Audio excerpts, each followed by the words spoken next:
অনেক অনেক দিন আগেকার কথা।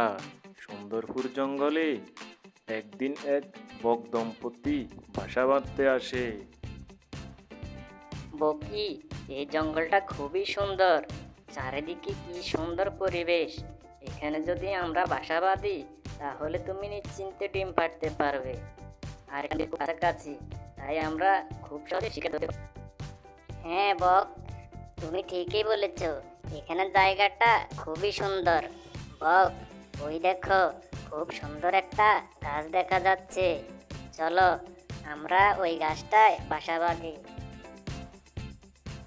তারপর বক আর বকি মিলে সেখানে খুব সুন্দর একটা বাসা বাঁধে। বক, মনে হয় আমার ডিম পাড়ার সময় এসে গেছে। বকি, তবে তুমি ডিম পাড়ো, আমি যাই নদীতে গিয়ে একটু ঘুরে আসি। তারপর বক বকিকে সেখানে রেখে যায় নদীর দিকে। এভাবে কেটে যায় পরপর 4টা দিন। আর 4টে দিন হয়ে গেছে, আমি আমার বাসায় 4টা ডিম পেয়েছি। আজ বক এসে দেখলে অনেক খুশি হবে। এর কিছু সময় পর বক এসে দেখে বকি 4টি ডিম পেড়েছে। বকি, তুমি তো দেখছি 4টা ডিম পেড়েছো। আমার না খুব আনন্দ হচ্ছে। হ্যাঁ বক, আমারও খুব আনন্দ হচ্ছে। আমাদের এই 4টা ডিম ফুটে 4টা ফুটফুটে ছানা হবে।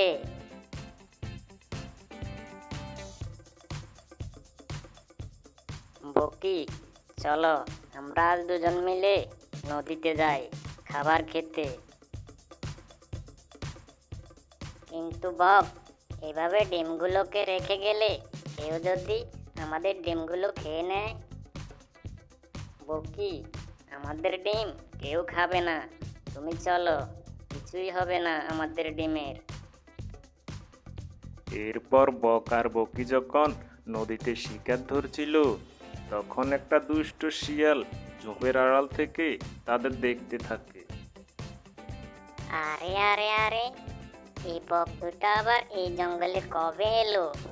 ওরে বাবা, কি নাদুস নুদুস দেখতে। এদের তো আগে এই জঙ্গলে দেখিনি। তবে মনে হয় নতুন এসেছে।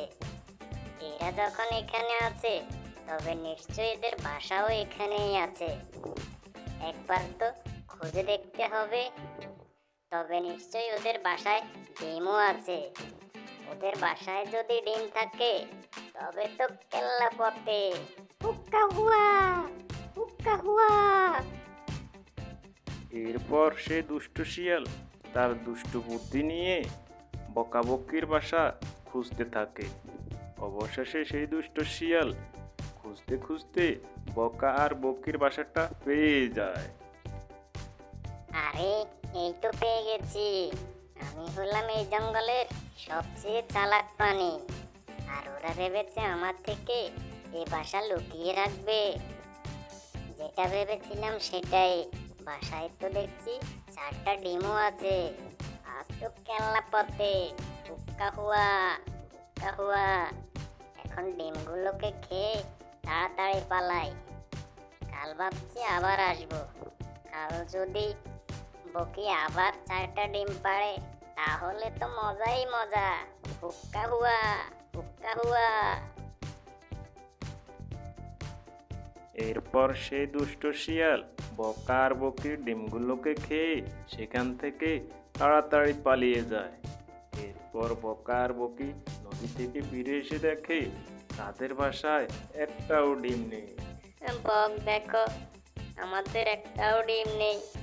কে যেন আমাদের ডিমগুলো খেয়ে চলে গেছে। বকি, তুমি কেঁদো না বকি। আমি খোঁজ নিয়ে দেখছি এই কাজটা কে করেছে। তাকে আমরা অবশ্যই উচিত শিক্ষা দেব। বক, তখন দেখলে তো আমি তোমায় বারণ করেছিলাম ডিমগুলো এভাবে না ছেড়ে যেতে।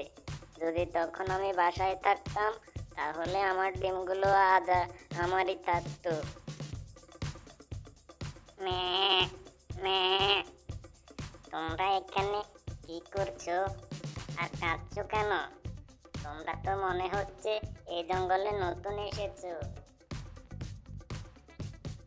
এরপর বক ছাগলকে সব ঘটনা খুলে বলে। সব ঘটনা শুনে ছাগল বলে, ও আচ্ছা, এই ব্যাপার। আমি বুঝেছি কে এই কাজটা করেছে। এই জঙ্গলে একজনই আছে, দুষ্ট শিয়াল। ওই সবার বাসার ডিম খেয়ে ফেলে। শোনো বকাবকি, তোমাদের একটা বুদ্ধি দিচ্ছি। যদি এটা করতে পারো তবে দুষ্ট শিয়াল উচিত শিক্ষা পাবে। তবে আমার কথা মন দিয়ে শোনো, ওই দুষ্ট শিয়ালের কিন্তু অনেক লোভ। ওর ডিমের লোভে আজও তোমাদের বাসায় আসবে, আর আজই তোমাদের কাজটা করতে হবে। বক, ছাগল ভাইয়ের কথা মতো কাজটা হয়ে গেছে। চলো এবার আমরা ঝোপের আড়ালে লুকিয়ে থাকি। এবার ওই দুষ্ট শিয়াল বুঝবে কত দানে কত চাল। এবার ডিম খেতে গাছে উঠলেই পরে চিৎপটাং হয়ে যাবে। আরে, এই বকি দেখছি আজকেও 4টা ডিম পেড়েছে। কি ব্যাপার? তবে কি এই বকি 4টে করে ডিম দেয়? ওরে বাবা, তবে তো বেশ মজা হবে। রোজ রোজ 4টে করে ডিম খেতে পারবো।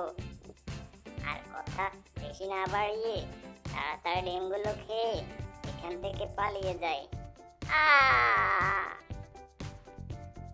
ওরে মা, কোমরটা গেল রে। ওরে বাবা, গেল রে। ওই দুষ্ট বক কি চালাক করলো রে। ওরে বাবা, ওরে মা, মরে গেলাম রে।